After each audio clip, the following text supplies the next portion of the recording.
Tuesdays with मॉरी हे पुस्तक मी खूप आधी वाचायचं ठरवलं होतं, पण प्रत्येक वेळी उघडायचं आणि बंद करायचं. कारण रोज मृत्यूच्या एक पाऊल जवळ जाणारा शिक्षक आणि त्याच्याकडून मिळणारी शिकवण माझ्यावर काय परिणाम करेल याची मला भीती वाटायची.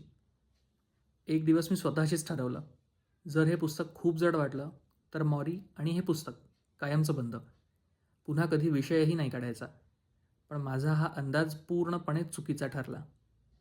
ट्यूजडेज विथ मॉरी हे पुस्तक एका शिक्षकाची गोष्ट सांगतं. मॉरी जेव्हा त्याला त्याच्या आजाराबद्दल कळतं तेव्हा भीती वाटणं साहजिक आहे, पण तो खचून जात नाही. स्वतःसमोर दोन पर्याय ठेवतो.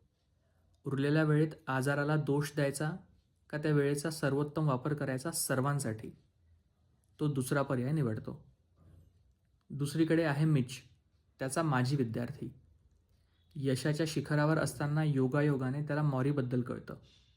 तो भेटायला जातो. मग ते दोघं दर मंगळवारी भेटतात. नियम एकच, प्रत्येक वेळी विषय वेगळा. ते जगाबद्दल बोलतात, सेल्फ पिटीबद्दल बोलतात, पैसा, कुटुंब, यश, लग्न, भावना, संस्कृती, हे सगळे विषय जे आपल्याला आयुष्यात कधीतरी पडतातच. पण प्रत्येक वेळी आपल्याला त्यांची उत्तरं मिळतीलच असं नाही, आणि प्रत्येक वेळी आपल्याला मार्ग दाखवायला मॉरी असेलच असंही नाही.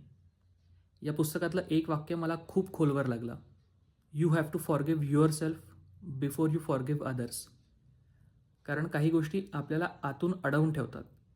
आपण स्वतःलाच दोष देत राहतो आणि त्यामुळे आपली खरी क्षमता बाहेर येत नाही. हे पुस्तक मृत्यूची भीती वाढवत नाही, उलट मृत्यूकडे पाहण्याचा दृष्टिकोन बदलतं. हे पुस्तक वाचल्यावर मी घाबरलो नाही, उलट मी जास्ती सुजाण झालो. जर तुम्हाला असे विषय शोधायला भीती वाटत नसेल, हे पुस्तक वाचा. जर मृत्यूच्या विषयाचीच भीती वाटत असेल तरीसुद्धा ट्यूजडेज विथ मॉरी वाचून बघा. कदाचित तुमचाही पॉईंट ऑफ व्ह्यू बदलेल.